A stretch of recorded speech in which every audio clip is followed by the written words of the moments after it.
¿Qué tal, amigos del programa Ecología, Cultura y Algo Más de Radio Corber? Muchísimas gracias por estarnos sintonizando en este miércoles pues caluroso, esta tarde calurosa para ustedes. Y bueno, estamos aquí en la sección cultural precisamente del programa Ecología, Cultura y Algo Más. Y bueno, nos encontramos con tres grandes personalidades de aquí del municipio de Córdoba. Y pues vamos a presentarlos antes de darle introducción a esta charla en relación al libro Código Córdoba. Saludo con mucho gusto a la doctora Adriana Balmori Aguirre. Le agradezco mucho su presencia en esta charla. Doctora, gracias. A mi buen amigo, el arquitecto Roberto Olavarrieta Marenco, que ya tenía tiempo que no platicábamos. Una vez creo que platicamos hace como 10 años y ya no nos volvimos a ver. Por eso sí, voy a crear mi oficina. Pues muchas gracias y buenas tardes a todos. Muy honrado de estar contigo aquí en este programa. No nos habíamos saludado, pero sí yo he visto tus escritos, tu trabajo que estás realizando. Gracias. Siempre nos sentimos los cordobeses, por supuesto, amigos de toda la vida y para siempre, ¿no? Y para siempre. Así es, tienes toda la razón. Y bueno, mi gran amigo Ernesto Rivera Pernía, que pues a cada rato la doctora Felicita me anda regañando, dice que no digo Pernía bien, y bueno, ya sabes, ¿no? Ernesto, muchas gracias por estar aquí en esta charla de tu trabajo de investigación, un trabajo muy interesante que a todos los cordobeses nos ha movido, porque realmente pues los que somos de aquí de Córdoba en ocasiones desconocemos lo que nuestra ciudad nos dicta por medio de su infraestructura, su historia. En este caso, tú nos has abierto los ojos por medio de un trabajo que se denota en una investigación profunda del libro Código Córdoba. Ernesto, muchas gracias. Muchas gracias, Jorge. Bueno, pues empezamos la charla, el libro Código Córdoba. Empezamos, ¿les parece bien?, con la doctora Adriana Balmori Aguirre. Doctora, dentro de su punto de vista, dentro de la historia, ¿qué nos marca este libro Código Córdoba? ¿Qué nos dice en términos generales antes de entrar a detalle? Bueno, es un documento, primero que nada, quiero decir esto, porque hace un compendio de hechos importantísimos para la ciudad. Nos marca desde luego nuestra gesta heroica, que es lo más importante que hemos tenido, digamos, históricamente. Pues, además, también nos habla de la firma del tratado, brevemente, no con tanto detalle como de la defensa de Córdoba, y nos habla también de muchos otros puntos que debemos conocer, como es la construcción de nuestro palacio, y ya como cuando se construye el palacio, en qué tiempo, por qué, cómo y cuánto costó. Cosas muy interesantes. Por lo tanto, considero que es un documento que debe de existir en las bibliotecas y en las escuelas, y desde luego es un libro de consulta.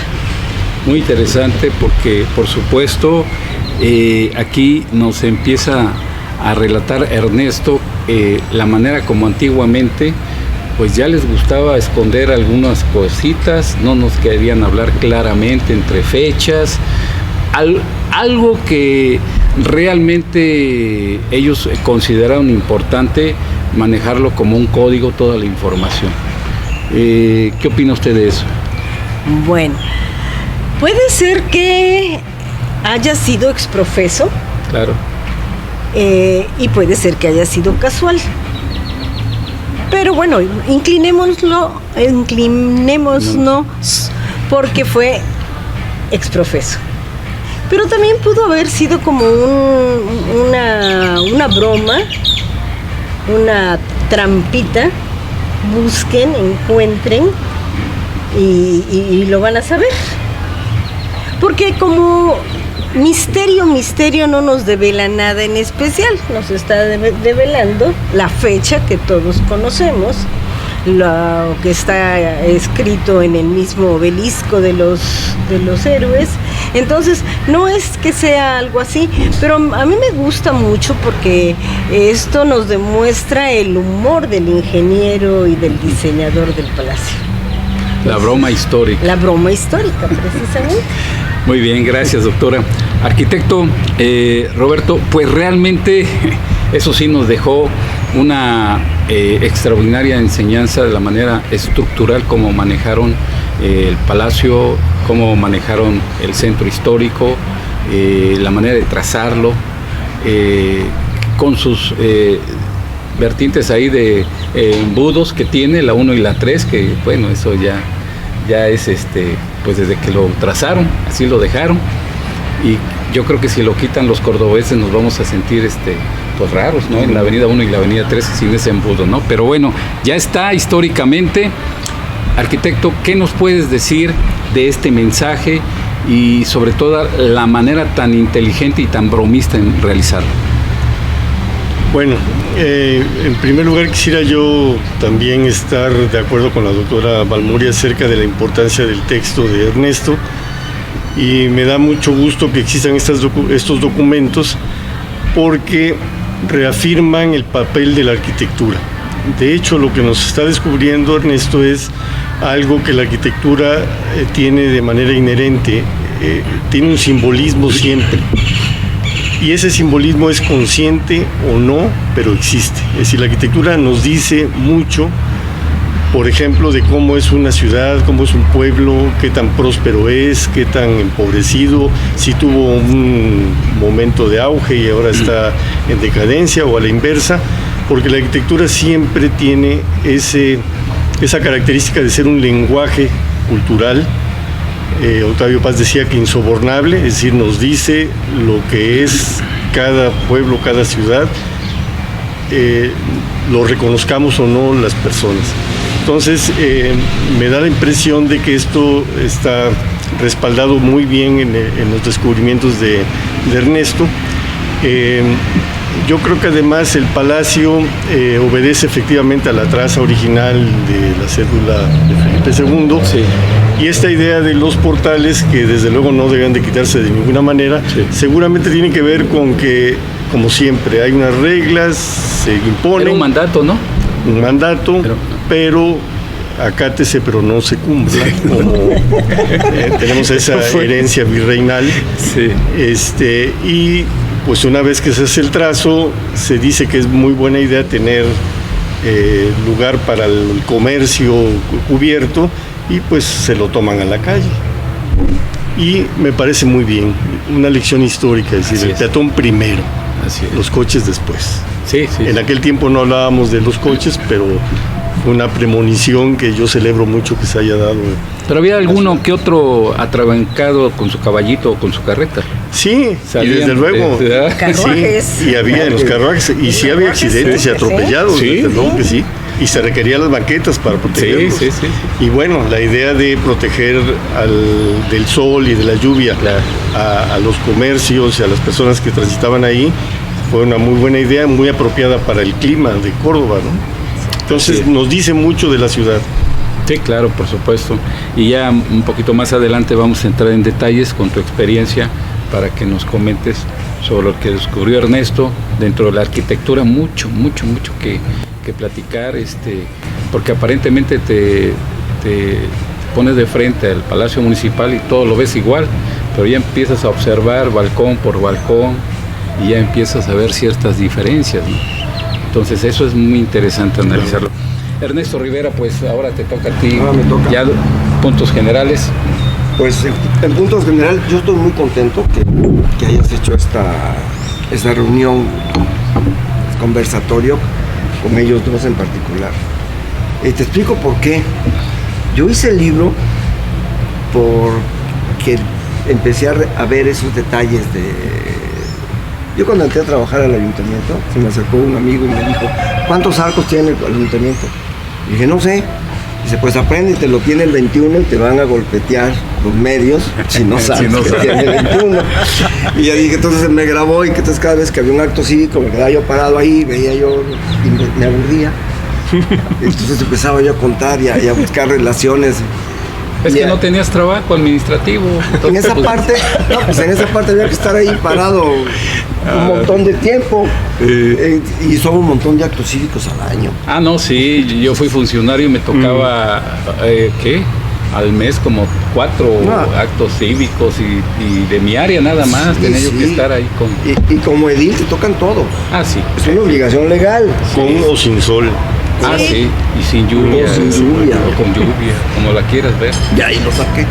Y luego, obviamente, ya trabajando ahí, conozco a fondo el archivo y empiezo a buscar información en los ratos libres.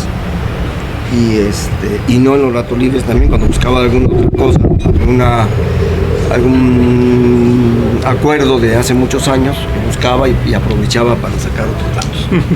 Y entonces, pues así se fue armando el libro. Hago el libro y digo, lo voy a imprimir. Me ayuda a corregirlo mi esposa. Y entonces digo, ¿y ahora qué hago?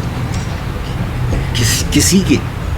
Entonces me busco a una imprenta y hay una asociación, un grupo, que es la Corresponsalía Córdoba del Seminario de Cultura.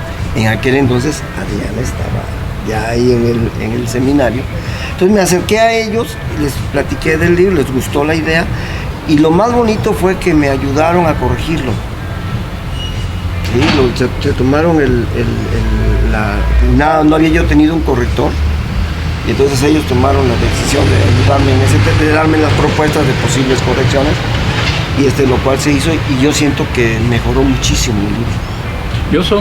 Yo te lo he dicho y lo he dicho públicamente en tu ausencia cuando he tenido la oportunidad de platicar y presentarlo, que soy fans tuyo, ¿sí? Del libro, no tuyo, del libro.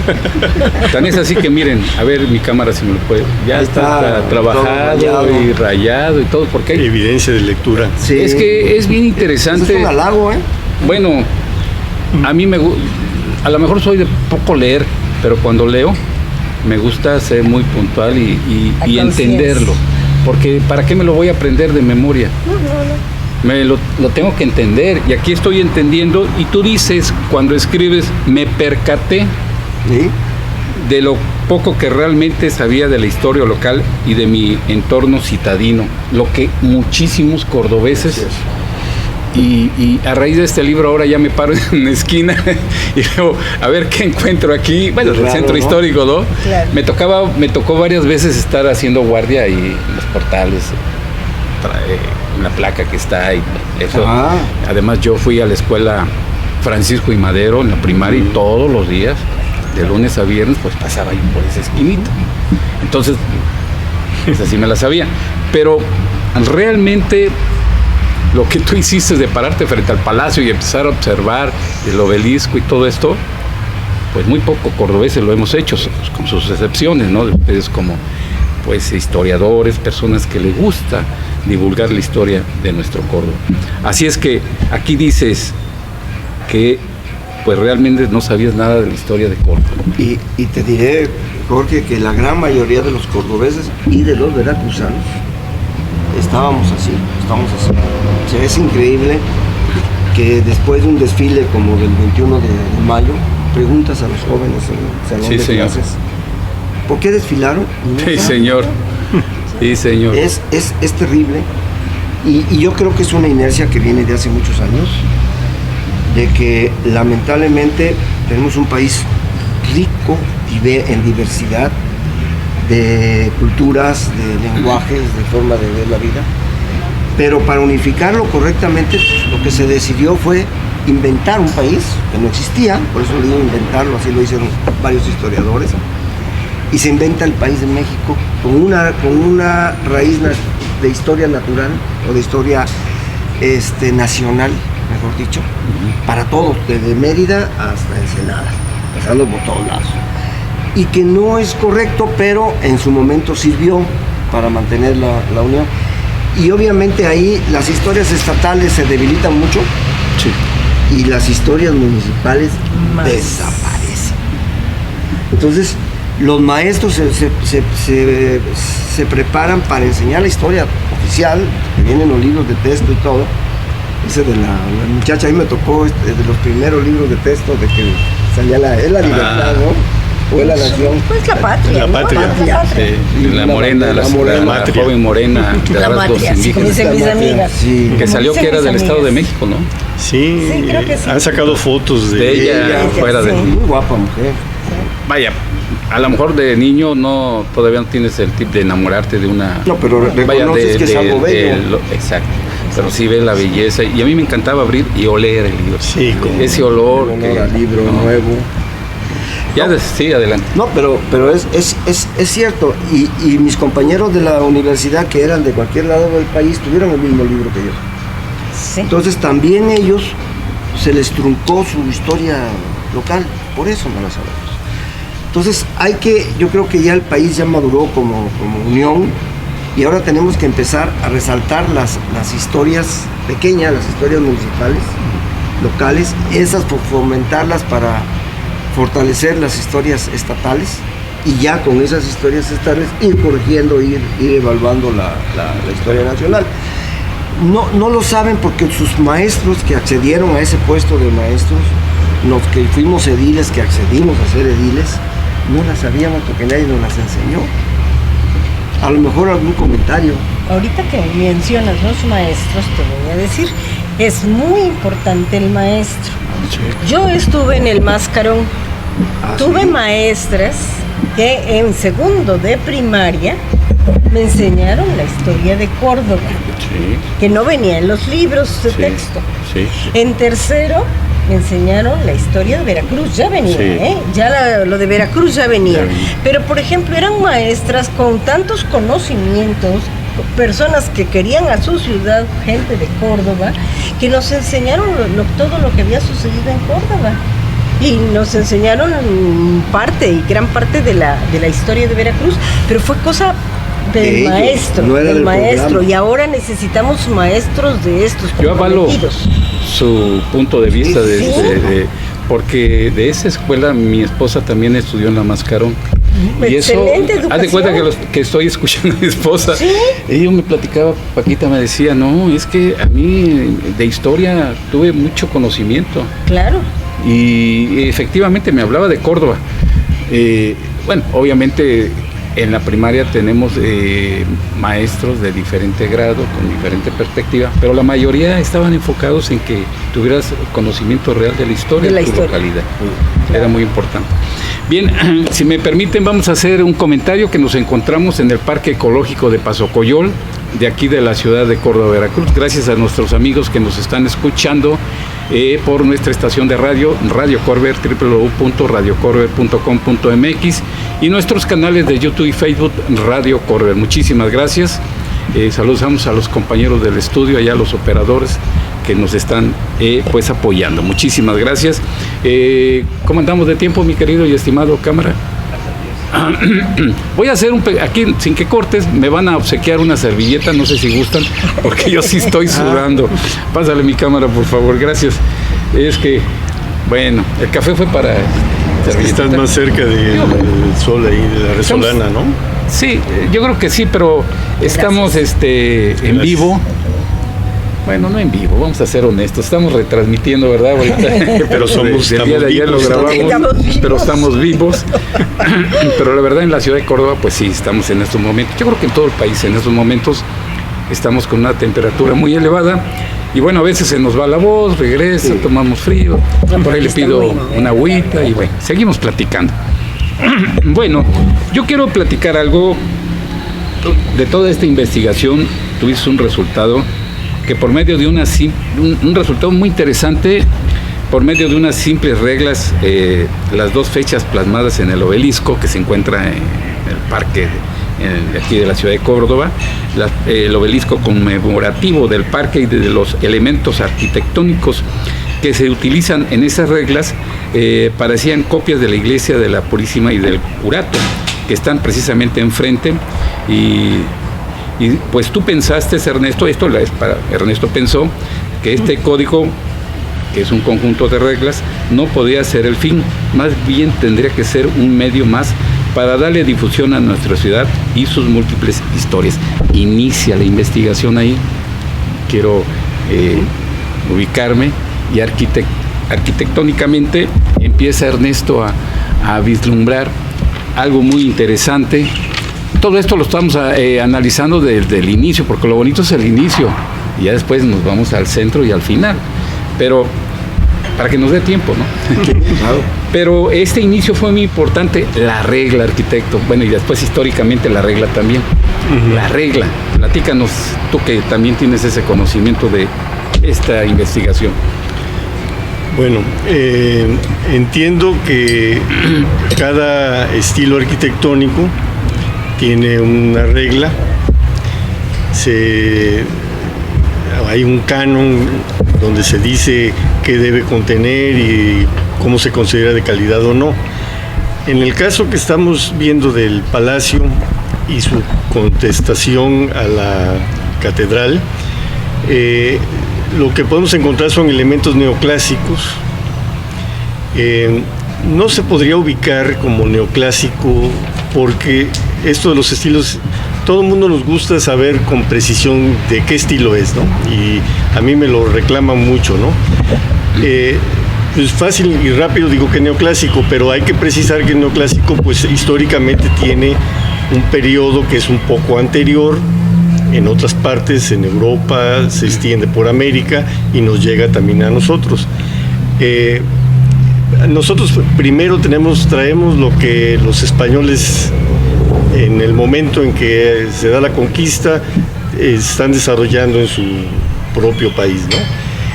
Y España tiene un ligero retraso, por llamarlo así, respecto al renacimiento de toda Europa. Todo esto tiene que ver para explicar cómo nos llegan a nosotros los estilos, ¿no? Entonces aquí estamos en una época donde, principios del siglo pasado, donde lo moderno empieza a tener una importancia como expresión.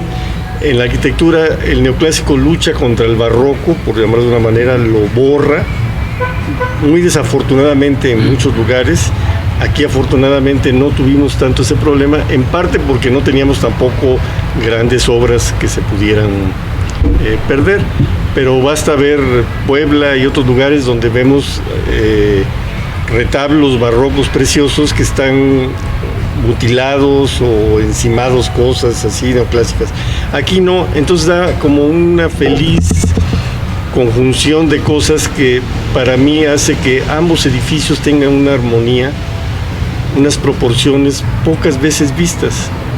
Y algo que es fundamental en nuestra ciudad, hay forma de verlo, hay manera, porque hay una plaza y hay un lugar que nos permite la perspectiva completa y verlo a ambos lados. Físicamente ahí está. Físicamente lo podemos ver. Sí. Eso es fundamental para Claro. apropiárselo como ciudadano. Hay otros lugares donde tienen ejemplos maravillosos, pero no tienen perspectiva porque están en pequeñas callecitas y demás, y poderlos ver implica un esfuerzo especial, ¿no? Aquí nos lo topamos todo el tiempo. Cuando yo era niño, ese era mi camino a la escuela, Cervantes, donde mis maestros también me enseñaron a amar la historia, y yo siento esa parte mía, y yo creo que es la explicación de todos los cordobeses que tenemos. O sea, pasábamos, veíamos y disfrutábamos eso. Más allá de si sabíamos características y reglas y todo esto, sentíamos que era lo nuestro, y lo seguimos sintiendo. De hecho, es lo que más orgullo nos da cuando hablamos de que Córdoba es muy bonita y es bella. En realidad nos referimos a eso, porque difícilmente diríamos lo mismo si vamos por allá por, no sé, la Galletera o las entradas, Sí, ¿no? su centro histórico es pues la belleza de Córdoba. Así es. Eso es indiscutible. Así es. Y tienes toda la razón. Ahora, bueno, cuando tú llegas a Córdoba, te cautiva su centro histórico. Yo he tenido la fortuna de que han venido pues familiares que pues son nacidos en otros estados, viven en otros estados, en otro país, que vienen aquí, y lo primero que se quedan admirados es el centro histórico. Y yo decía, cuando era yo chavo jovenazo, bueno, ¿qué le ven? Pues no, pues sí le ven mucho, pero como uno pasaba todos los días, pues tú en el Cervantes, éramos vecinos de una cuadra, y yo en la Francisco y Madero, pues ya lo ves cotidiano, ¿no? Pero realmente es una belleza, y cuando tú estás en otra ciudad, a lo mejor hasta con mayor presencia de habitantes y con más infraestructura urbana, pero compara su centro con el de nuestro Córdoba, y sí, ya ahora que entiendes, ya ves la diferencia, ¿no? Entonces, muy importante lo que comentas, ¿no? Ahora, históricamente... Bueno, históricamente vamos a hablar del Código Córdoba. Y hay mucho en relación precisamente con nuestra Plaza Mayor o Parque 21 de Mayo. Recibe su nombre, desde luego, por la defensa de la villa en ese entonces de Córdoba. Hay que aclarar varias cosas. Ni la defensa de Córdoba se dio en el centro, aunque estaba preparada para ello, porque ya había parapetos y ya había barricadas, en fin, toda la población ya se había protegido, pero no tuvo lugar ahí y por eso no tuvo lugar. Y el 21 de mayo no hubo batalla. Entonces esas son las dos primeras cosas que hay que aclarar. Que el 21 de mayo es la celebración de la defensa de Córdoba. Fue una defensa. Vaya. Una defensa, sí. No hubo... Resumiendo, Córdoba fue siempre una ciudad realista, sí. Con el devenir de los tiempos fue viendo, sobre todo a partir de la promulgación de la Constitución de Cádiz, entonces fue viendo que los criollos y los hispanos perdían muchas canonjías. A todo mundo le fue pareciendo que era mejor independizarse. Y por eso en el momento de que parece que la lucha está perdida, porque ya casi todas las plazas insurgentes se están perdiendo, se da el afortunado encuentro, no vamos a decir abrazo de Catempan, pero el afortunado encuentro entre Guerrero e Iturbide, y de ahí podemos ir trayendo todo. Entonces, cuando ya se va a defender Córdoba, porque se sabe que ya está Orizaba ya está en poder de los insurgentes, se sabe entonces en la metrópoli que ya vienen. Había estado en Córdoba el coronel Francisco Evia, él había sido jefe de las villas, y cuando ven que en Córdoba se empieza a alborotar y empieza a haber movimientos, mandan de regreso a Evia. Evia cree que va a llegar a Córdoba y va a poner orden como siempre lo hizo cuando estuvo aquí, pero no sabe que ya la ciudad ya cambió. Es más, corrieron a todo el que no quería defender, había extranjeros en Córdoba, y los corrieron. Se formó un grupo, cuando se va de la guarnición española, se los llevan a Orizaba. En Córdoba forman los chaquetas, las chaquetas o los chaquetas, que son españoles. Así es. Y ese es el que cuida la guarnición, ¿no? De aquí. Y entonces aquí había un civil, Antonio Guarda el Muro, y estaba un militar, o era al revés, de la llave del civil y Guarda el Muro era el militar. Esos eran los que estaban aquí. Pero viene que estaba en Orizaba, porque él había retomado Orizaba, viene Herrera, José Joaquín de Herrera, lo escogen como su comandante, y con todo y que habían dado por aquí Guadalupe Victoria, como era medio desconocido, no lo quieren.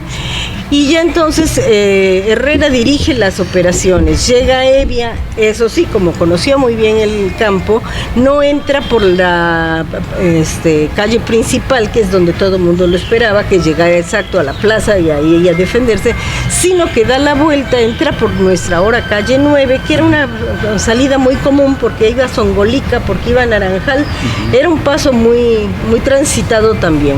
Él entra por ahí, se establece en la plaza de San Sebastián, y empiezan las escaramuzas desde el día 15 en la batalla de Metlac, en el puente de Metlac. Luego llegan el 15 en la tarde a Córdoba, se estacionan en la en la plazuela de San Sebastián. El 16 es cuando tiene mayor empuje la acción. Ese día muere Evia, se enoja porque no atinan sus cañoneros a disparar, y entonces él se pone junto al cañón, recibe una bala, no se sabe quién lo mató, dicen que Pascual de los Santos García, puede ser, pero ese día también se murió Pascual de los Santos García. venía otro amateco también muy bueno como tirador, pudo haber sido también el otro, y también estaba otro miembro del grupo de cazadores que también tenía fama de ser el mejor tirador de la Nueva España y estaba en la defensa, ese también pudo haber sido. El caso es que ella se murió, lo entierran con sigilo en la capilla de San Sebastián. Al día siguiente siguen los enfrentamientos, se presenta a ayudar, porque sí en ese momento se necesitaba ayuda, se presenta a ayudar nuestro querido amigo Antonio López de Santana, el bribón más grande de la historia de México, el traidor por excelencia. Viene con 300 hombres, mucha gente no lo quiere recibir porque acababa de cambiarse de bando, él era realista, entonces mucha gente no lo quiere recibir. Y en fin, se recrudecen los ataques hacia los realistas, deciden ellos huir, dejan una persona, el día 20, dejan una persona disparando de vez en cuando, y ya en la madrugada del 20 al 21 que mandan a revisar, pues ya huyeron, y entonces empiezan los festejos. Pero el día 21, como les digo, no hubo un solo. Un resumen muy interesante, doctora, todo. A mí me llamó mucho la atención cuando encontré este espacio, como la iglesia sí tenía una estadística de muertos, que tú lo investigaste, y dice que Rafael Pozos es mencionado por su muerte cuando cabalgaba por la parte trasera de la iglesia, quiere decir la calle 5. ¿Sí? Recibió un balazo en la cabeza y es el único deceso registrado en el archivo parroquial de Córdoba en las fechas de la batalla. Por lo anterior, el único habitante de la villa que se puede comprobar que murió en esa batalla es Rafael Pozos. Bueno, está el registro, ¿no? ¿Tú? Sí, bueno, yo no hice esa investigación la hizo el historiador de Córdoba, de Chocamán, Aquileo Rosas. Él me pasa esos datos, y sí, y también me dice por qué. Porque el que llevaba los registros de los muertos no era cualquier muerto, eran los muertos de ahí. Sí, por eso, aunque matan a Pascual de los Santos en Córdoba, sí, su acta de defunción está en Amatlán, porque él vivía en Amatlán. Y a los demás que eran de Jalapa y que eran de otro lado, pues los van a mandar a decir que ahí murieron. Entonces, de los muertos que hay, aquí le dice, no, pues estos son. Solo hay uno, que es este capitán Pozos. Sí, fue el único que pues, parece ser, por lo que he leído, que fue que metió la pata. No tenía que haberse subido un caballo porque... Y menos en esos momentos que estaba la refriega. Quedaba arriba, exacto, había parapetos que te protegían, y el señor quedó más arriba, quedó expuesto, pues todos le tiraron. Tienen leal. Y me pegaron. Entonces sí, ese efecto fue. Pasó por presumido. Pero es cierto.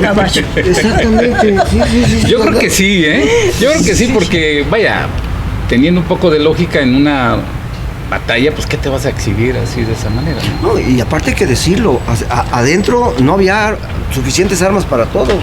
Claro. Por eso Córdoba es heroica, porque los civiles que estuvieron trabajando ahí no tenían armas.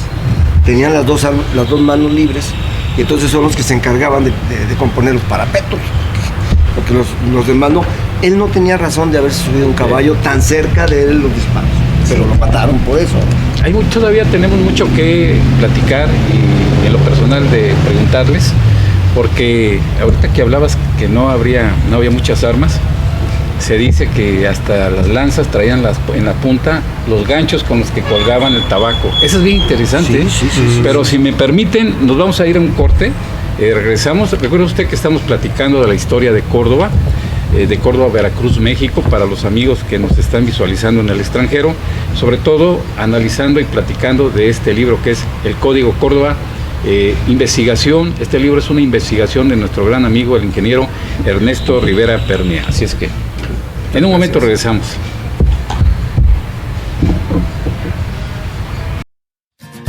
En un momento regresamos a Ecología, Cultura y algo más, conducido por el licenciado Jorge Vélez González. Ya volvemos.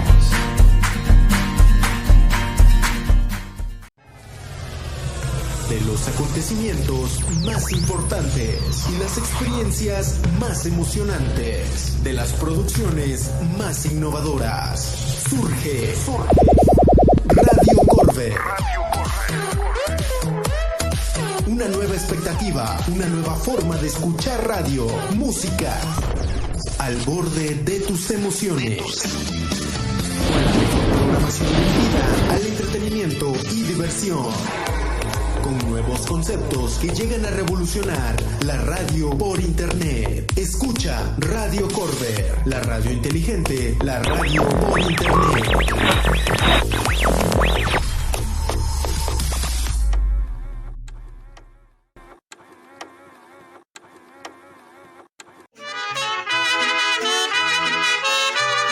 Si a mamá en su día le llevaste serenata, a nosotros los papacitos también nos gusta la música del mariachi, Sonidos de la Niebla, del maestro Poli Vázquez. Para este Día del Padre, disfrutemos nuestros temas favoritos. Contrataciones vía WhatsApp 273-159-2424. Búscanos como mariachisonidosdelaniebla.com.mx. Será un regalo bien padre. Puntualidad, buen ambiente, profesionalismo, dispuestos para cualquier ocasión. Graduaciones, bodas, 15 años y más eventos. Disfruta toda la música tradicional y bailable con el mariachi Sonidos de la Niebla. ¡Sí, señor!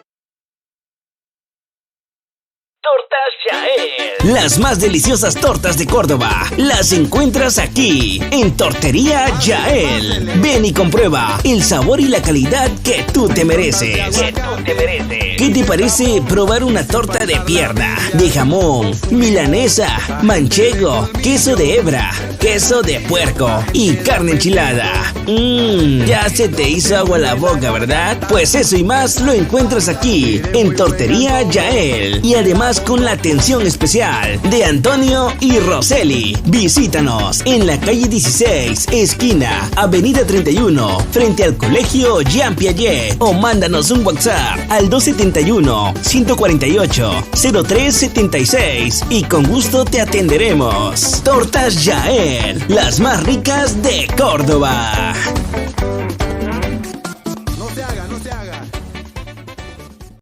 Agencia Funerales Vélez. Inhumación y cremaciones. El más moderno horno crematorio de la región. Sala de velación y capillas ardientes a domicilio. Servicios terrestres y aéreos dentro y fuera de la República. Limosinas y carroza tradicional. En los momentos más difíciles se ofrece gestoría y trámite. Servicio las 24 horas. Avenida 5, número 610 y Avenida 3, esquina calle 11 en Córdoba. Teléfono 71-285-45. Funerales Vélez.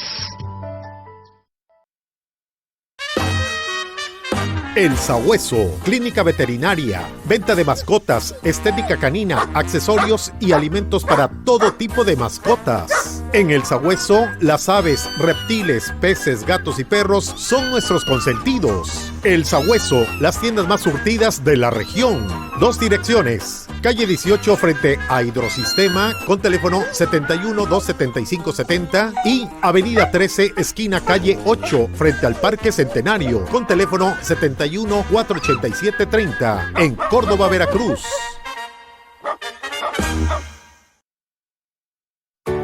El Parque Ecológico de Paso Coyol te invita para que lo disfrutes. Ven a vivir una experiencia con la naturaleza y disfruta de su belleza. Activa tu cuerpo en su pista. Ven a disfrutar con las áreas de gimnasio al aire libre, sus juegos infantiles. El Parque Ecológico de Paso Coyol te ofrece los servicios de cafetería, sanitarios, áreas verdes para picnic, pórtico, salón, auditorio y mucho más. También podrás participar en nuestras actividades de zumba, yoga, tai chi y cursos de verano. Ven y disfruta el contacto con la naturaleza en el pulmón de la ciudad de Córdoba, Veracruz. Parque Ecológico de Paso Coyol.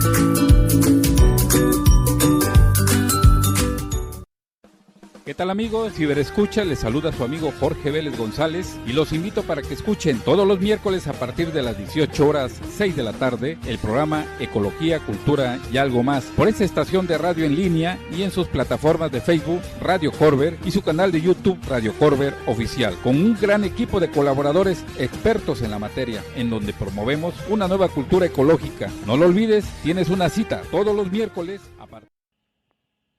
Hola, mi nombre es Jackie y te invito a que nos sintonices todos los lunes a partir de las 6 de la tarde. ¿En dónde? En Radio Corber, la radio inteligente. Así es, va a ser un programa muy chévere. El crecimiento espiritual es uno de los aspectos más desconocidos de la sociedad y que a su vez tiene una gran trascendencia para cualquier individuo.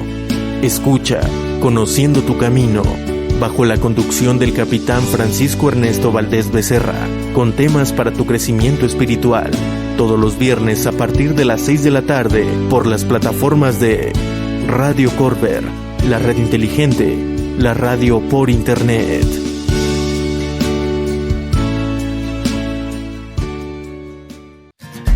Ya estamos de vuelta en Ecología, Cultura y Algo Más con el licenciado Jorge Vélez González.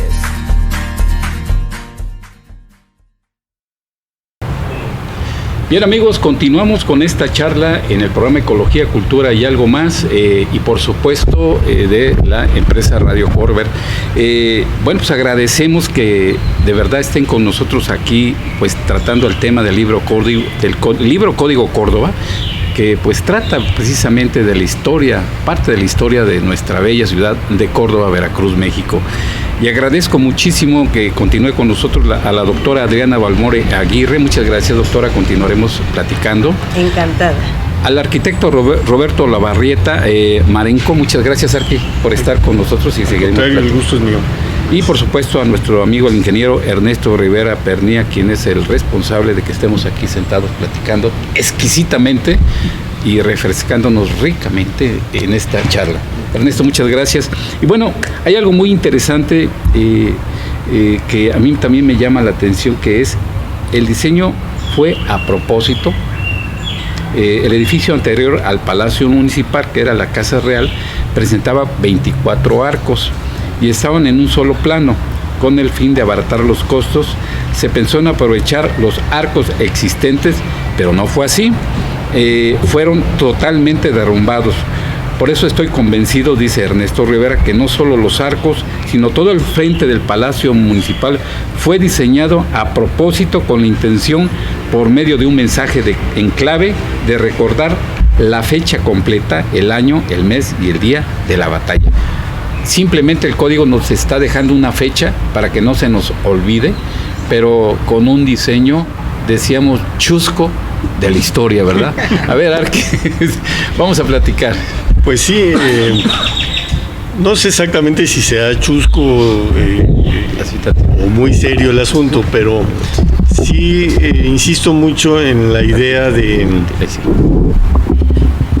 que la arquitectura es un lenguaje y revela lo que la cultura de cada lugar tiene, ¿no?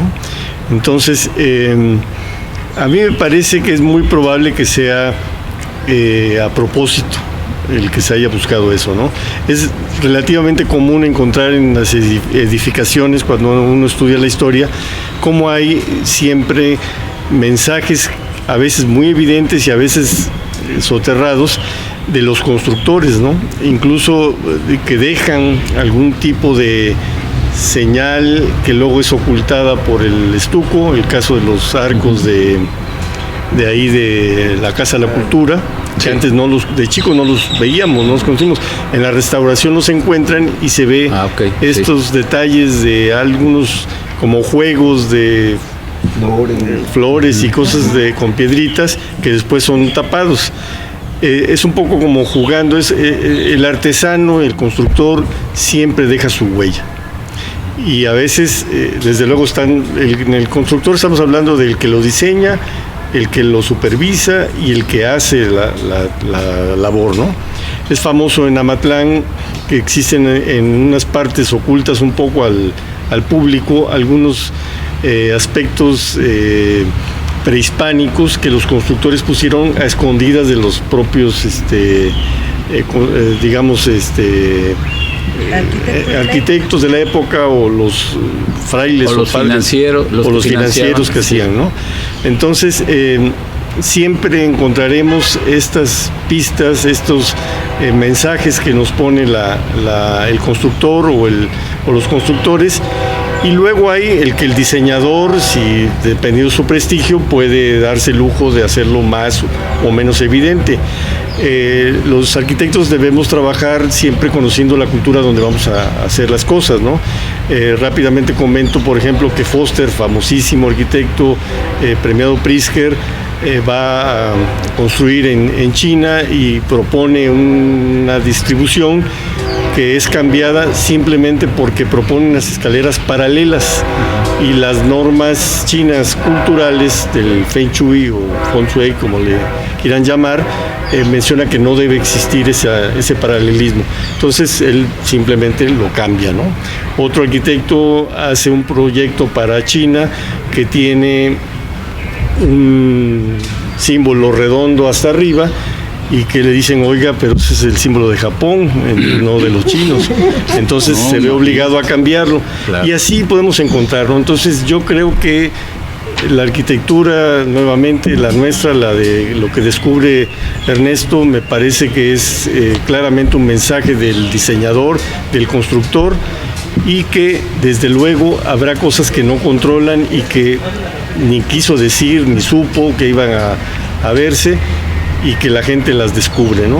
Eso es parte de la apropiación que tiene cada quien de los edificios y los significados personales. El astronauta en la Catedral de Salamanca, por ejemplo, o también en un friso maya, ¿no? Donde dicen que hay un astronauta. O sea, cada quien ve lo que quiere ver en esas cosas. El astronauta es que porque cada restauración que hacen en Salamanca, cada limpieza que hacen, le permiten al remodelador o a lo que sea, que deje su sello. Entonces el astronauta está porque fue en 1979 cuando el hombre pisó la luna. Yo no conocí eso, pero llega la gente y cree que ya había astronautas en Salamanca, ¿no? Sí, ni hablar. O los pequeños asuntos, como el ratoncito que nos pone Sánchez en su mural del Palacio. Siempre encontraremos algo así, ¿no? Monterrosas y su mosquito. También. La mosquita. Sí, muy bien. Bueno, históricamente el diseño, a propósito, ¿qué nos puedes comentar, doctora? Del diseño. Sí, del conjunto, vaya, de aquí. Bueno, del conjunto yo creo que ya se comentó antes, pero para mí el hecho de que nosotros de niños, como comentaban ustedes dos, que no sabíamos ni por qué, pero encontrábamos bonita nuestra plaza. Sí. Pues yo creo que es esa conjunción tan afortunada de del equilibrio que hay entre los cuatro fachadas, ¿no?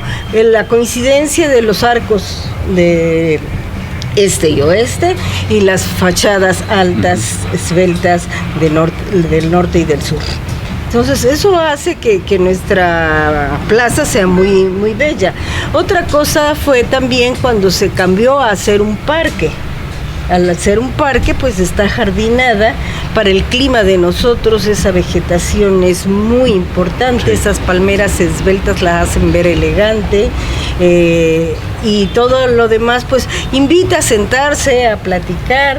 Y bueno, las veces que yo he escrito sobre el Parque 21 de Mayo siempre digo que los mayores secretos de Córdoba románticos, ¿no? Los conoce el parque, porque quién no se va a pelear al parque para que no lo diga nadie, quién no va a declararse al parque. En fin, es algo muy, muy simbólico y además tiene una carga histórica muy grande, ¿no? Desde Plaza Mayor, que fue su primer momento, a Plaza de la Constitución, que también fue, para acabar en Parque 21 de Mayo. Pero todo el conjunto arquitectónico verdaderamente creo yo que es muy estético y está muy proporcionado. Muy bien, doctora. Ernesto, fíjate que para descifrar el mensaje que hay, pues hay que pararse enfrente del palacio, ¿no? Así es. Fue algo importante, porque alguien se puede posesionar en una esquina, en otro lado, en la parte posterior, no sé. Pero aquí nos estás dando claramente en tu libro, para todos aquellos que queremos explorar lo que tú ya exploraste, lo que tú ya investigaste, pero es importante confirmar y que tú te posesiones en el lugar debe de ser de frente. Sí. Y eso lo dices muy claramente en tu libro. Sí, por favor. Una de las cosas que me llamaban la atención fue que el obelisco originalmente no lo pusieron donde está ahora, sí, sino lo pusieron sobre la calle. Y siempre me pregunté por qué, si va a estorbar, porque era una vialidad activa, la gente pasaba, las carretas y luego los carros pasaban por ahí, y ahí lo pusieron. Después lo mueven adentro del parque, pero lo mueven en la misma posición. Si uno ve las fotos, hay una cara del obelisco que da al palacio. Esa es la misma cara que tiene ahorita. Entonces ahí es donde, bueno, supongo, porque ya tanto detalle no lo puedo ver, pero es exactamente igual, simplemente lo mueven de la calle y lo suben al parque. ¿Por qué? Porque están buscando que la gente lo pueda ver perfectamente hacia el palacio. El obelisco está antes del palacio, está ahí colocado. Se coloca en 1895, el obelisco obtiene el año. En ese año se coloca el obelisco y el kiosco. El kiosco hace que se llame, en vez de la Constitución, en vez de ser plaza, se vuelve parque. Y el obelisco hace que en vez de llamarse de la Constitución, se llame 21 de mayo. Entonces pasa de ser una plaza de la Constitución a ser Parque 21 de Mayo, con la colocación de esas dos estructuras arquitectónicas. El mismo año lo marca el obelisco. Sí. Después se hace el palacio. Por eso yo creo que la fecha más importante del municipio del obelisco es del 15 al 21, del 16 al 21 de mayo, perdón. Es la fecha más importante, y por eso la pusieron viendo al palacio. Entonces ya la colocan, lo alinean, cuando después que hicieron el palacio municipal. Sí, ya lo alinean. También. Otro detalle nada más. En aquel entonces el municipio tenía una estructura entre el municipio y el estado que se llamaba el cantón. Había un jefe político del cantón. Bueno, la construcción del palacio es una construcción cantonal. El archivo más importante debió haber estado en el archivo del Cantón de Córdoba. En el archivo de Córdoba hay las donaciones de dinero, cómo llegó el dinero, cómo lo pidieron. Los cordobeses, el cabildo pidió que tuviera 24 arcos, como los que tenía, para ahorrar dinero, aprovechando la infraestructura que estaba. Pero no, se hizo de 21. Entonces, esos cambios son los que empiezan a apuntar. Lamentablemente, en Jalapa debería haber habido otro archivo del financiamiento, porque el dinero se mandaba desde Jalapa. El archivo del financiamiento no lo encontré, lo fui a buscar a Jalapa. El archivo del cantón tampoco lo encontré. Los cantones desaparecen después de la revolución, y entonces se perdió la documentación. No hay, y la única que me queda para todo esto es la de Córdoba, donde se habla que tenía que hacer 2 pisos, 24 arcos, y quedó de 2 pisos de 20. El trazo que ya está. Oye, pero Córdoba económicamente aportaba mucho al Estado, porque era una de las plazas muy importantes por su producción en tabaco, y que era en ese entonces pues oro puro. Pero el cantón, el jefe político del cantón era una estructura, era una persona de control. Sí. Los ayuntamientos tenían una autonomía, podían ser autónomos en muchas cosas, y la actividad del jefe político del cantón era frenar esa autonomía para hacer lo que el gobernador quisiera. Entonces ese era un problema, y por eso desaparece, básicamente, porque aquí nos tocaron buenos jefes políticos, pero hay otros lugares donde les tocaban unos verdaderos sanguinarios, ¿no? Entonces todo para allá y nada para acá. Sí. Entonces realmente los municipios... ¿Dónde he escuchado eso? Es que no tenían dinero. Y entonces una parte de lo que le tocaba al municipio no era dinero del municipio. Sí. Fueron dinero, aportaciones de los ciudadanos de Córdoba. Hubo unas personas, ciudadanos, que pasaron la charola, y entonces tenían que compromiso de poner tanto dinero, y lo pusieron. Entonces esa es parte de la situación. Y lo que faltó lo puso la familia de don Pablo de Vallarta. Sí, y de hecho viene ahí tiene el artículo que él dice: lo que falte yo lo pongo. Había lana. Él tenía lana. Bueno, otro punto importante: ¿por qué el obelisco tiene una fecha equivocada, por así decirlo? En vez de decir del 15 al 20, dice del 16 al 21. Muy fácil. El 16 muere bien. En 1824, cuando ya pasa a ser el Estado, como Estado, lo que era antes una provincia, se vuelve Estado, tiene su constitución, tiene sus diputados y deciden hacer un monumento en Córdoba para conmemorar la batalla.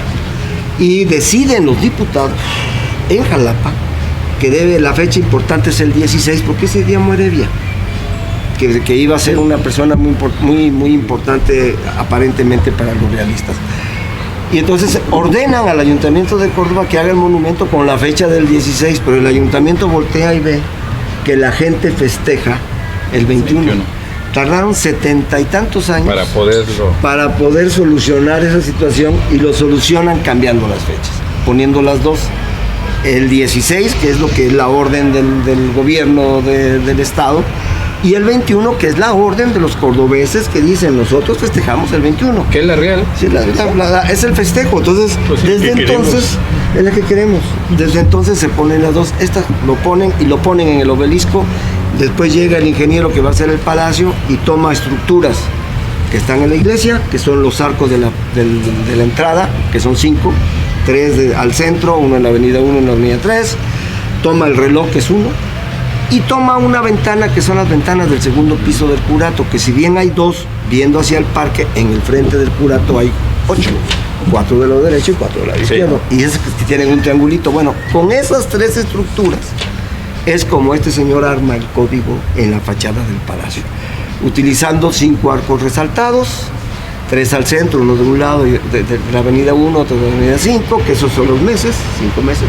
Los que no quedan resaltados son 16, 8 de un lado y 8 del otro, que son el día 16, el 21 arcos en total, que es el día 21, y luego el año es el reloj con las 8 ventanas con triangulito, con frontispicio. Ya se lo aprendí a los ¿Qué importancia tiene el reloj, Eso es muy importante. ¿Y qué trascendencia tiene? Llevar el tiempo. No, bueno, eso es obvio, o sea, pero me refiero, es obvio, ¿no? No, pero para la ciudad. Sí, exacto. O sea, el tiempo de la ciudad. Okay. Todas las estructuras importantes de gobierno en todos lados tienen un reloj. Todos los países, todas las iglesias, los palacios, las iglesias, para que la gente pueda ver la hora. No cualquiera podía tener. ¿Qué tiempo tiene cuando lo instalaron? ¿En qué fecha fue? No tengo exactamente la fecha, porque este reloj sí tiene, si saben ustedes algún. No sé la fecha exacta, pero debe ser de 1910. Por ahí. No, antes. ¿O antes? Sí. Antes de cuando le el reloj ya estaba. No, el de la iglesia. El primer reloj no es el del palacio. No, es el de la catedral. Sí. Y está marcado, y eso es desde antes. Ha sido. Sí. Pero del Palacio Municipal, porque antes el Palacio Municipal tenía un techo de lámina. Sí, haciendo ya de 2 niveles. De 2 niveles, tenía un techo de lámina. Yo pienso que por ahí viene el tema cuando le ponen ya su bóveda o losa. Sí. Porque es más joven, ¿no? El reloj del Palacio Municipal. Es más joven. No, se respeta el reloj cuando se hacen los cambios, o sea, ya respeta. Está cuando están las bóvedas, ya está el reloj. De hecho, por eso es más joven. No, más viejo. Pero más joven del de la iglesia. Sí, eso sí. Ahí. El reloj tiene la misma edad del palacio, pero es más joven que el que está enfrente, el de la iglesia ya estaba. Sí. Pero es interesante. No, bueno, me gustaría también recalcar que parte de la regla del 1961. El del Palacio Municipal. No, el de la iglesia. No, pero tiene que ser 1800. El 29 de enero se cumple 60 años de que en 1961 el reloj de la inauguración de Córdoba. A ver, nos está dando nuestra cámara los datos. Pero yo creo que eso implicaría que es principio de siglo, o sea, porque están festejando los 60 y tantos años. Ajá, por ahí. Esa fue en el 2021 que pusieron esta fecha. Pero no puede ser. Pues creo, porque hay fotografías de hace cuando el palacio está construyendo que ya está un reloj. Vaya, es que si fue en el 71 nos acordaríamos. Claro. Nosotros no. Oiga, a lo mejor lo habrán arreglado. Lo cambiaron, se echó a perder lo original. Un mantenimiento o algo, pero. Sí. Porque sí recuerdo que estuvo un tiempo sin funcionar. No, eso sí me acuerdo que hasta de chavitos pasábamos de la escuela y jugábamos tantito en las fuentes que había y no había reloj ahí. O sea, no estaba funcionando. No funcionaba. Hay fotografías de cuando están las casas reales y desde las casas reales se ve que la iglesia ya tiene su reloj. Cuando todavía incluso no tenía las dos torres. Exactamente. Sí. Bueno, ya tenemos tarea, ¿eh? Sí, bueno, pues es muy buena pregunta. De esta charla ya sale una buena pregunta para el próximo programa, ¿eh? Eso espero que me hagan el favor. Y bueno, las casas reales en Córdoba fueron muy interesantes porque fue el primer paisaje del centro histórico de Córdoba, las casas reales. Y las casas reales es de donde gobernaban. Estaban los representantes reales. Y cada municipio, por ejemplo, Jalapa, Orizaba, pues su casa real, ¿no? Para ustedes, ¿qué significó ese cambio cuando pues los insurgentes hacen a un lado ya lo real, se posesionan? Ese cambio cambió la mentalidad entonces también del ciudadano común de Córdoba, ustedes que han estado investigando. No sé si me expliqué en la pregunta, pero sí es muy importante la mentalidad en aquel entonces, que ustedes hayan, en base a sus estudios, pues detectado cómo el ciudadano común cambió de la realeza a la independencia con los insurgentes. Tuvo que haber un cambio, desde luego. Que se haya dado subrepticiamente, no lo creo. Yo creo que como todo, se fue haciendo paulatinamente. Porque hubo gente que fue viendo las bondades de la independencia, habrá quien a quien le afectó negativamente, porque pues de todo sucede, ¿no? Pero entonces yo creo que todos estos cambios, nosotros hablamos con mucha euforia de que la batalla de Córdoba fue un detonante, porque a partir de entonces ya casi se terminó la guerra, nada más hubo otra batalla importante más adelante en Azcapotzalco y ya hubo los tratados y se acabó la guerra. Pero todo esto no se dio de la noche a la mañana, sí fue muy, muy rápido. Las cartas de Iturbide con Guerrero empiezan en enero del 20, mediados. Enero del 21. Pero hay unas de diciembre que encontró anteriores, perdón. Diciembre, por ahí, noviembre, diciembre del 20 empiezan las cartas, entonces de ahí, y antes de un año ya estaba firmada la independencia, claro, aquello fue rapidísimo, sobre todo para aquella época, ¿no? Y lo mismo, aquí tuvieron que ir adaptándose a los nuevos cambios, a que se va todo el gobierno español, realista, que se queda el gobierno, digamos, ya del imperio mexicano, porque éramos un imperio mexicano, se queda sin dinero, se queda sin saber cómo gobernar, se queda un caos, porque la verdad eso es lo que sucedió. La reconstrucción del país se vino a dar muchísimos años después, porque hubo de todo, no había, como les digo, no había dinero, y quítate tú porque voy yo, todo el mundo quería estar en el poder, todo el mundo quería mandar, pues tenemos todas las traiciones que sucedieron entre nuestros mismos héroes, ¿no? Entonces, pues sí, fue muy, muy difícil, fue muy paulatino, y pues de modo, también había mucho novohispano, con mucho arraigo español, y había mucho novohispano con su arraigo nativo de la región. Sí. Fue muy difícil porque muy difícil. Para los que ya traían un arraigo español, eran muy resistentes al cambio, sobre todo porque recordemos que cuando la batalla del 21 de mayo, realmente los que lucharon contra los realistas no eran los del centro de la ciudad de Córdoba, de la villa, sino los del entorno, que fueron los negros, los africanos, que eran esclavos, que se sumaron. Por aquí tú investigaste que de Potrero vino una persona que tenía trabajadores y que ellos ayudaron a construir los parapetos. Pero la gente de Córdoba se ofreció a hacerlo, por eso es heroica. Pero no los españoles, ¿verdad? Que radicaban. No, había de todo. Sí, había todo, sí, ya eran habitantes de la villa. Y no alcanzaron las armas y por eso tenían palos.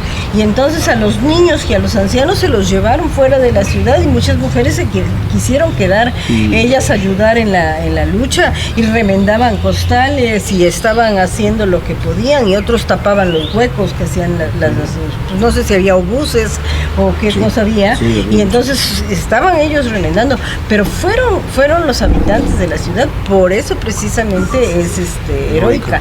Y a lo mejor este hombre, hacendado que trajo a sus esclavos, pues era de Córdoba lógicamente, y lo que quería era defender la villa, ¿no?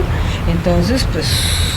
Bien, ahora, hablando, fue una destrucción de parte de la ciudad, a la orilla y eso, y como decía la doctora, fueron momentos difíciles dentro de la economía que tú plasmas, muy importante. Estructuralmente, arquitectónicamente, se recuperaron mucho parte de la zona del centro, pero yo me imagino en aquel entonces, sin dinero, Córdoba, y cómo le hacemos ahora para construir o reconstruir los edificios. ¿Qué importancia tuvo en ese entonces el cambio? Arqui, por favor. Bueno, yo considero que no hubo tanta destrucción de edificios por la guerra, y sí más bien deterioro por el tiempo y falta de mantenimiento, porque la ciudad ha sufrido cíclicamente momentos de esplendor y momentos de menos riqueza. Y también tengo la impresión de que los cambios en la mentalidad de las personas no se da tan rápido, porque muchos de los movimientos son más bien de élites, o sea, cambian de arriba y no tanto en la población. Es más lento el cambio y que la población se vaya apropiando de estas cosas, ¿no? Bueno, y la arquitectura entonces más bien ha obedecido a esas etapas de esplendor o de deterioro de la economía y lamentablemente a modas. Eso sigue siendo un fenómeno actual que para mí me gustaría que no existiera, porque creo que debería de haber un aprecio por la arquitectura de cada momento, incluyendo la de actual, mayor, y un conocimiento mejor de la cultura arquitectónica, porque con lo que quiero decir es que después de lo colonial había un tipo de arquitectura que podemos llamar vernácula, es decir, adaptada mejor a las condiciones climáticas, que fue sustituida poco a poco en la modernidad por edificios que no eran tan buenos para el clima de nuestra ciudad, ¿no? Y esto se ha repetido, entonces un poco que importa más la parte del prestigio social que se puede mostrar en la arquitectura exterior que la propia calidad y comodidad de la arquitectura. Eso es un fenómeno que se sigue repitiendo y desde aquel tiempo hasta la fecha. Entonces vemos cómo hay lugares, a mí por ejemplo las casas reales me gustaría mucho que hubieran quedado y que hubieran hecho este hermoso palacio a lo mejor en otra parte, otro centro, ¿no? Claro, es nostalgia arquitectónica. Es decir, me hubiera gustado que se quedaran los edificios coloniales. Ya me di cuenta cuál fue tu tesis. Ojalá. No, pero entonces vemos cómo se cambia de lo colonial a nuevamente también a lo neoclásico, claro. O sea, empiezan a imitar el palacio, empiezan a traer modas europeas, el porfiriato tiene mucho de eso, de apreciar lo europeo, claro, por sobre todo, y entonces surgen estos edificios que hay en varias partes que todavía, que además siguen siendo para nosotros muy bellos y valiosos. Está el caso del ex casino español, donde la Casa de la Cultura, por ejemplo, el propio edificio rescatado colonial de la Casa de la Cultura, que podemos ver cómo la calidad arquitectónica era variada, ¿no? Las escaleras, cuando las subimos ahí, podemos darnos cuenta que no eran muy cuidadosos arquitectónicamente. Era muy rústico. Era rústico, no era de mucha inversión. Sin embargo, las casas privadas sí tenían mucho mayor cuidado. Y se daba un poco eso de la vida privada, era un poco más lujosa, mejor, más confortable que lo que mostrábamos al exterior. Pero entonces la arquitectura ha ido evolucionando con el tiempo y se ha ido adaptando más o menos a las épocas y respondiendo a ellas. Entonces todavía podemos encontrar edificios de diferentes épocas que nos hablan de ese ese momento histórico. Eran más frescas antes las casas, con esos patios y esos balcones. A la gente le importaba eso, incluso se construía más lentamente, eso es importante, ¿no?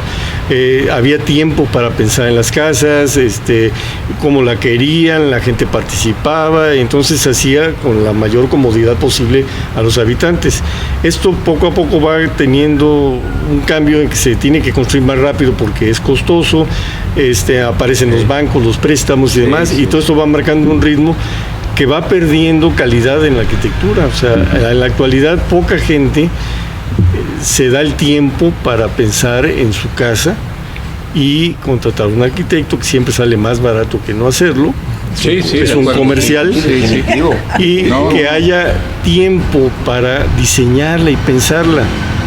Y entonces se va construyendo con la adecuada a la persona y a su vida, y en su confort, pensando todo el tiempo, ¿no?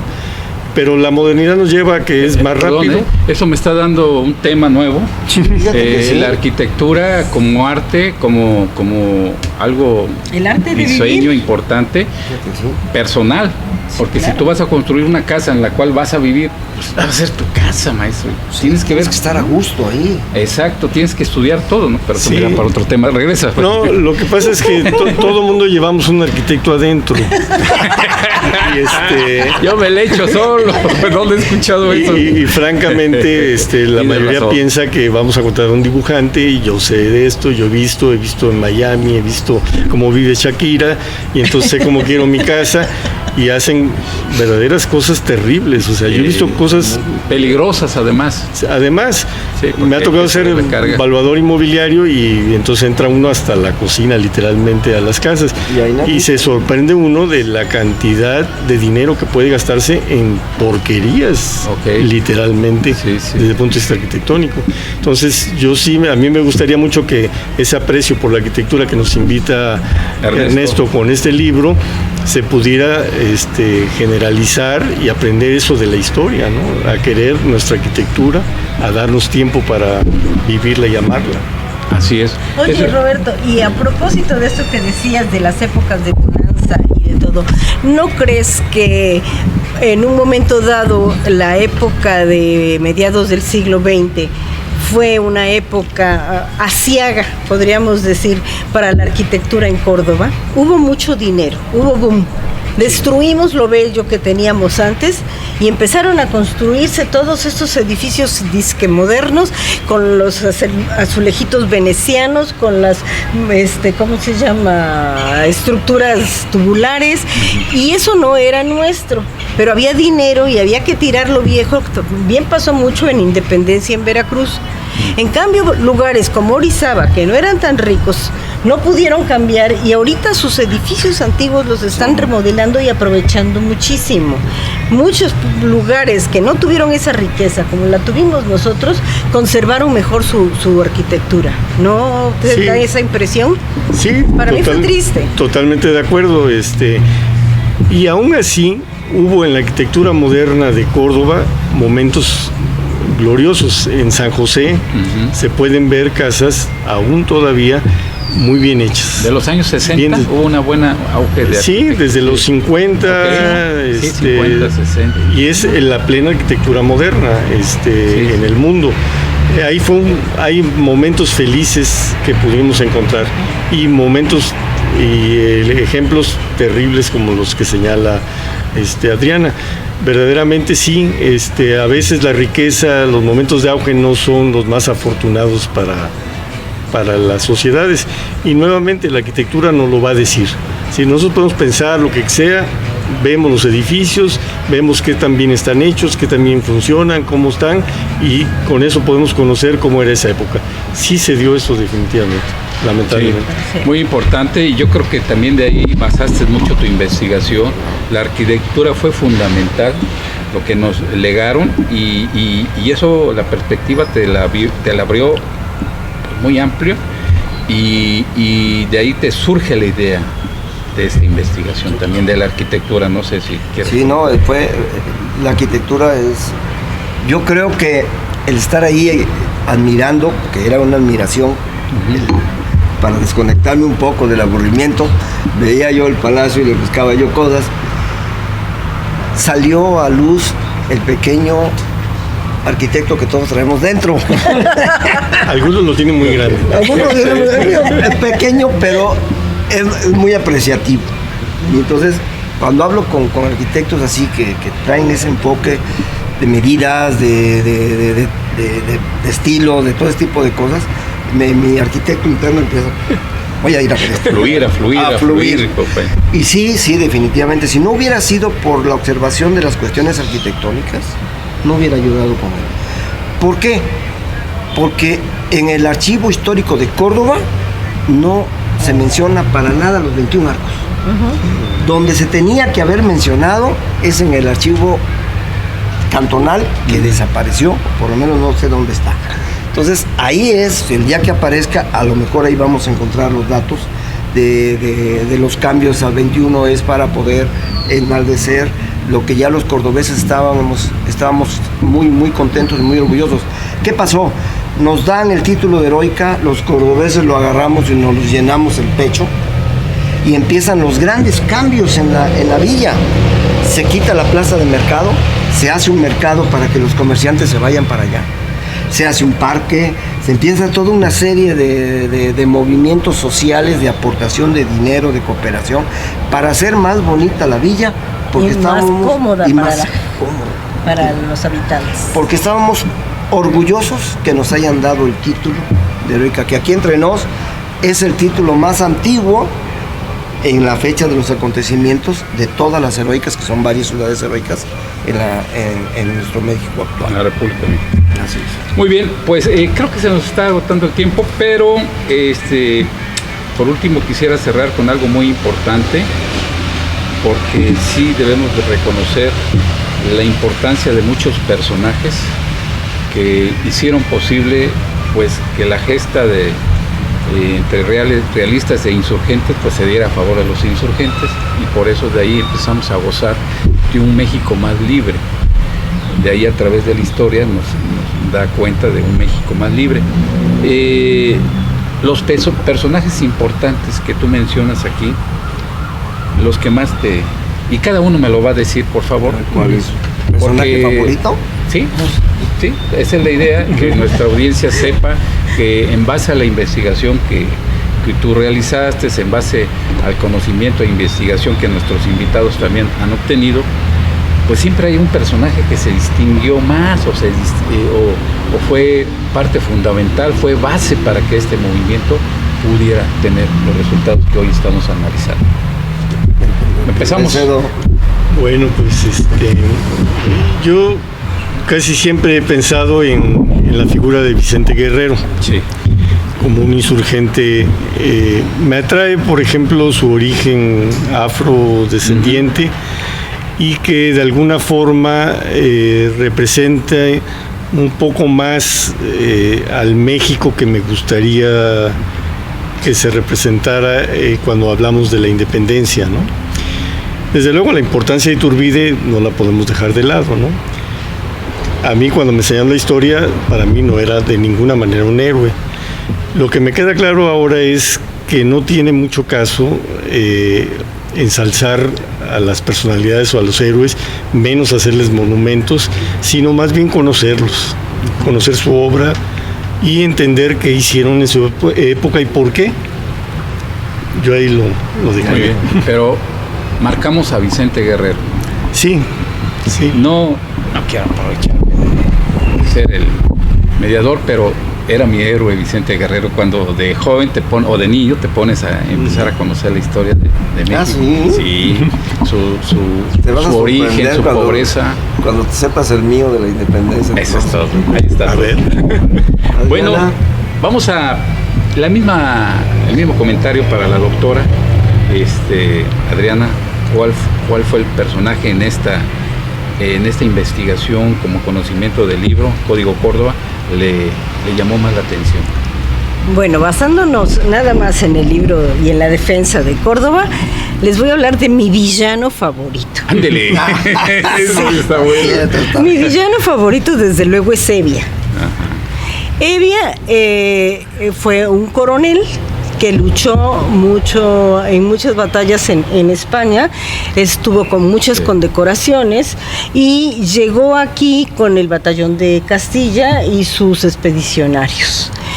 Estuvo primero en la capital de la Nueva España, estuvo en muchas otras partes y al final está en la zona, que está acantonado en Córdoba, pero tiene a su cargo muchas partes de la región para pacificarla. Siempre seguía habiendo alzamientos tanto de cimarrones todavía como de gente que se tenía ya aires libertarios. ¿No? Exactamente, que no se llamaban todavía insurgentes, eran los rebeldes. Los insurgentes fueron después y los realistas eran los nacionales.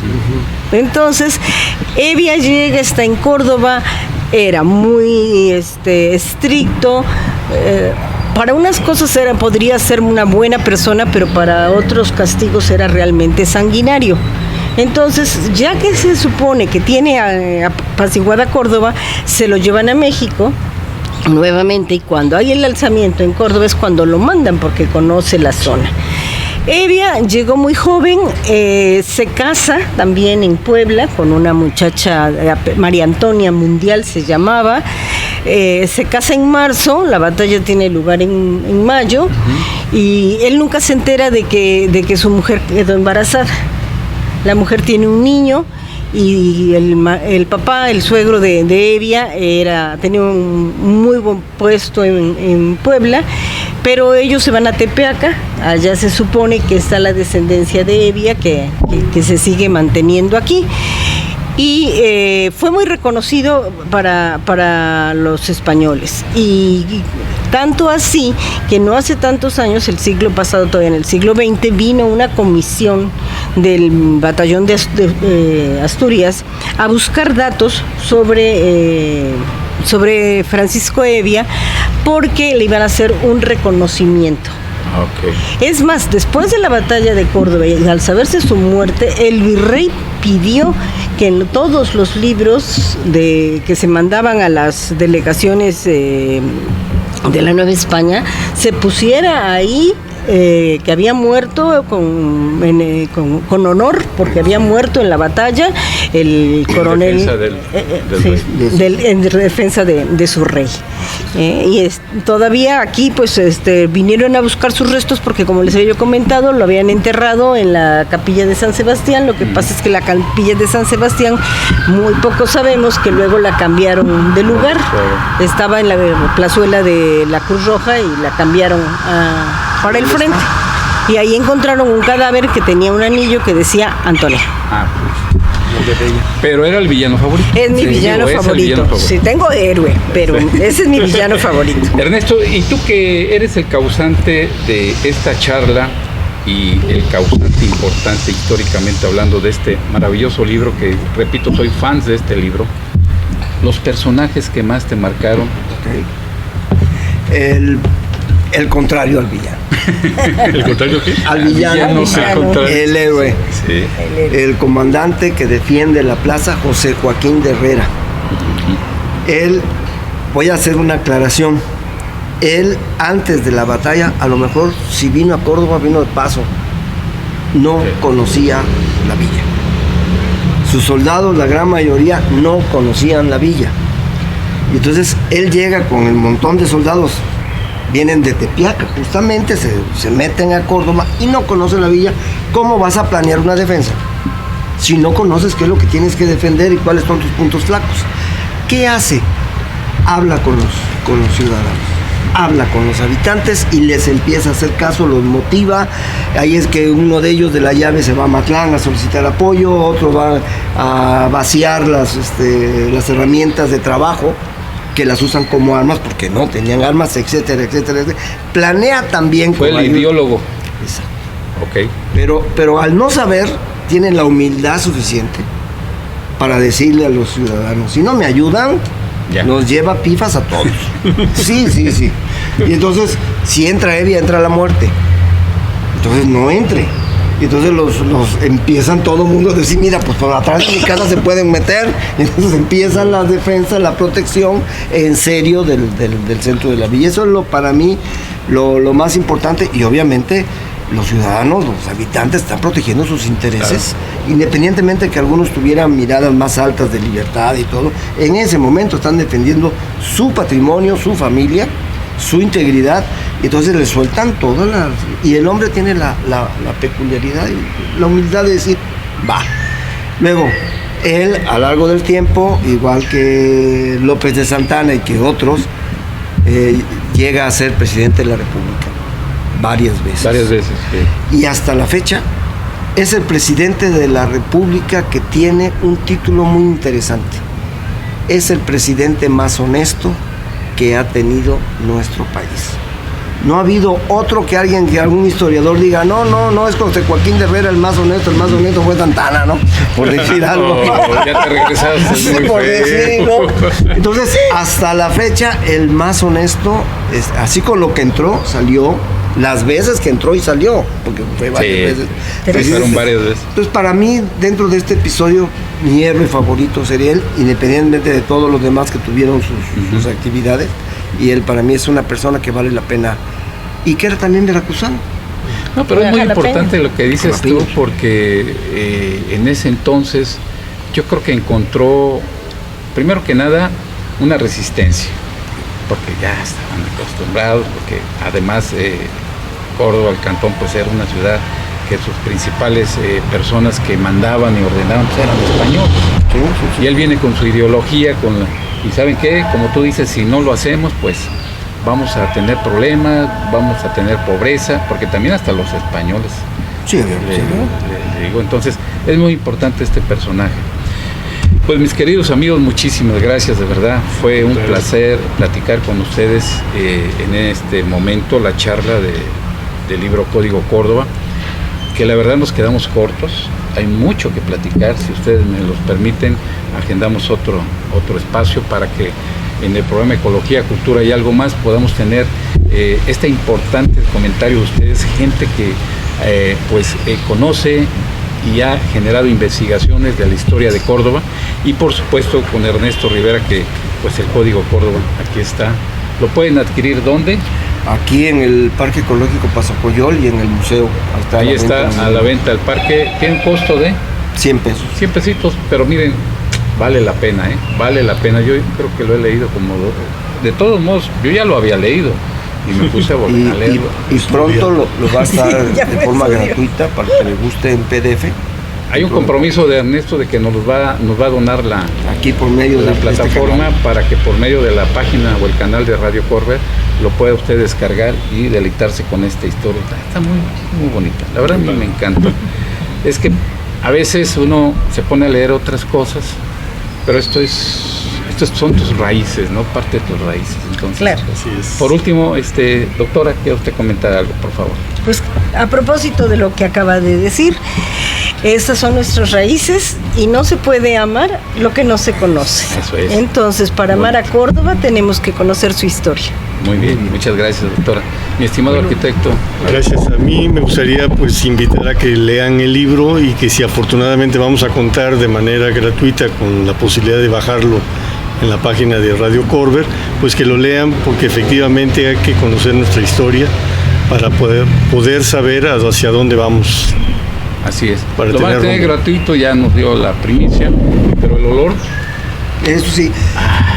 Quedan algunos. Como el del café. Como el del café, tan exquisito. Si les gusta oler los libros, todavía quedan algunos, entonces aprovechen.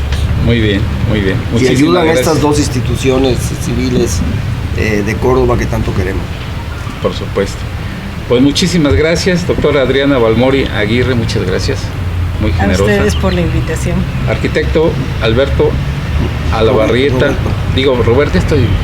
Roberto Alabarrieta Marenco, muchísimas gracias. Muy gentil en tus comentarios, también me dio la idea de un tema, la historia de la arquitectura de la región, del estado de Veracruz, tenerla como...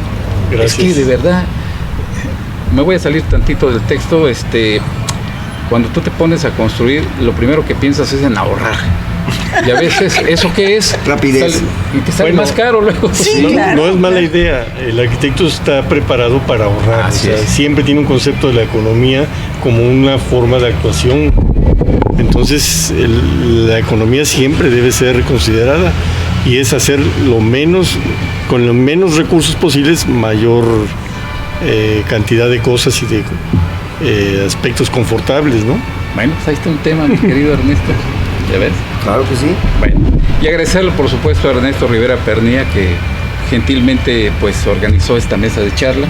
Gracias Ernesto, y nos volvemos a organizar para darle continuidad, porque pues nos quedamos cortos todavía sobre la historia de Córdoba y sobre todo el análisis del libro Código Córdoba. De acuerdo. Muchas gracias. Gracias al Parque Ecológico de Pasocoyol por las facilidades para poder realizar este documental, este programa. Los invitamos para que vengan a disfrutar y apoyen al Pulmón de Córdoba, por favor.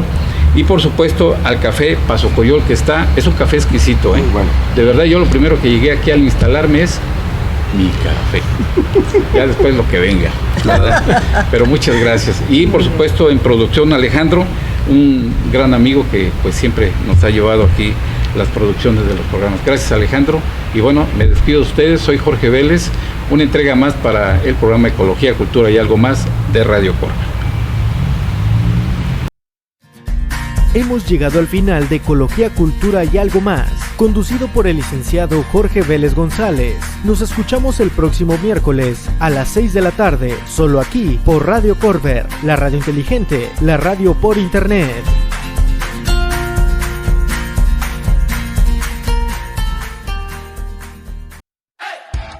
Radio Corver, la radio inteligente, la radio por internet. Escúchanos las 24 horas del día por nuestra plataforma digital www.radiocorver.com.mx.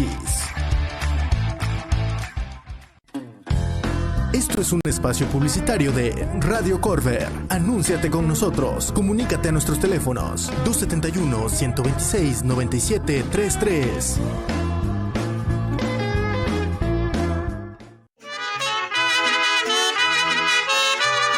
Si a mamá en su día le llevaste serenata, a nosotros los papacitos también nos gusta la música del mariachi, Sonidos de la Niebla, del maestro Poli Vázquez. Para este Día del Padre, disfrutemos nuestros temas favoritos. Contrataciones vía WhatsApp 273-159-2424. Búscanos como mariachisonidosdelaniebla.com.mx. Será un regalo bien padre. Puntualidad, buen ambiente, profesionalismo, dispuestos para cualquier ocasión. Graduaciones, bodas, 15 años y más eventos. Disfruta toda la música tradicional y bailable con el mariachi Sonidos de la Niebla. ¡Sí, señor! Tortas Yael. Las más deliciosas tortas de Córdoba las encuentras aquí en Tortería Yael. Ven y comprueba el sabor y la calidad que tú te mereces. ¿Qué te parece probar una torta de pierna, de jamón, milanesa, manchego, queso de hebra, queso de puerco y carne enchilada? Ya se te hizo agua la boca, ¿verdad? Pues eso y más lo encuentras aquí en Tortería Yael. Y además con la atención especial de Antonio y Roseli. Visítanos en la calle 16, esquina Avenida 31, frente al Colegio Jean Piaget, o mándanos un WhatsApp al 271-148-0376 y con gusto te atenderemos. Tortas Yael, las más ricas de Córdoba. No se haga. Agencia Funerales Vélez. Inhumación y cremaciones. El más moderno horno crematorio de la región. Sala de velación y capillas ardientes a domicilio. Servicios terrestres y aéreos dentro y fuera de la República. Limosinas y carroza tradicional. En los momentos más difíciles se ofrece gestoría y trámite. Servicio las 24 horas. Avenida 5, número 610 y Avenida 3, esquina calle 11 en Córdoba. Teléfono 71-285-45. Funerales Vélez. El Sabueso, clínica veterinaria, venta de mascotas, estética canina, accesorios y alimentos para todo tipo de mascotas. En El Sabueso, las aves, reptiles, peces, gatos y perros son nuestros consentidos. El Sabueso, las tiendas más surtidas de la región. 2 direcciones. Calle 18 frente a Hidrosistema con teléfono 71-275-70 y Avenida 13 esquina calle 8 frente al Parque Centenario con teléfono 71-487-30 en Córdoba, Veracruz.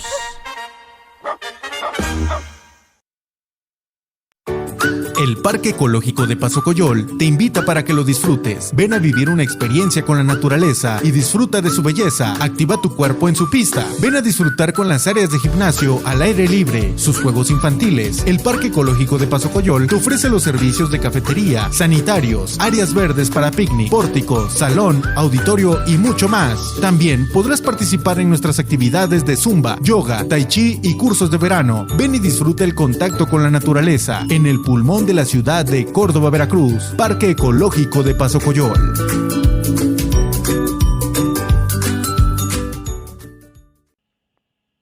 Hola, mi nombre es Jackie y te invito a que nos sintonices todos los lunes a partir de las 6 de la tarde. ¿En donde? En Radio Corber, la radio inteligente. Así es, va a ser un programa muy chévere. ¿Qué tal, amigos? Ciberescucha, les saluda su amigo Jorge Vélez González y los invito para que escuchen todos los miércoles a partir de las 18 horas, 6 de la tarde, el programa Ecología, Cultura y Algo Más por esta estación de radio en línea y en sus plataformas de Facebook, Radio Corber, y su canal de YouTube, Radio Corber Oficial, con un gran equipo de colaboradores expertos en la materia, en donde promovemos una nueva cultura ecológica. No lo olvides, tienes una cita todos los miércoles a partir. Yo me pongo chévere, chévere. ¡Órale! Y yo me pongo chévere, chévere. Y yo me pongo chévere, chévere. ¡Claro! Nos vamos a poner chévere. Un programa lunes 6 de la tarde a través de Radio Corber, la radio inteligente, la radio por internet. Señoras y señores, yo soy Poli Santana y los invito para que me acompañen. Estaremos platicando con muchos artistas del solar veracruzano, del solar cordobés, ya conocidos, consagrados, bueno, de todo un poco, comentarios que estaremos haciendo y la vamos a pasar muy chévere. Este programa se estará transmitiendo a través de Facebook, a través de YouTube y ya lo decíamos, a través de la radio por internet, Radio Corber. La invitación para que nos acompañen, estaremos interactuando, le estaremos pasando muy bien. Ahora sí que tendrán mucho sabor, regalos y bueno, muchas sorpresas para este lunes. Y todos los lunes la vamos a pasar chévere. Y tú la vas a pasar también en tu día chévere. ¡Órale! Y yo me pongo chévere, chévere. Les digo gracias por todo el apoyo. Poli Santana los invita para ponerse chévere a través de Radio Corber, la radio por internet, la radio inteligente. Adiósito, bye bye. Chévere, chévere. Y yo me siento chévere. Yo me pongo chévere. El crecimiento espiritual es uno de los aspectos más desconocidos de la sociedad y que a su vez tiene una gran trascendencia para cualquier individuo. Escucha Conociendo tu Camino, bajo la conducción del capitán Francisco Ernesto Valdés Becerra, con temas para tu crecimiento espiritual, todos los viernes a partir de las 6 de la tarde por las plataformas de Radio Corber, la radio inteligente, la radio por internet.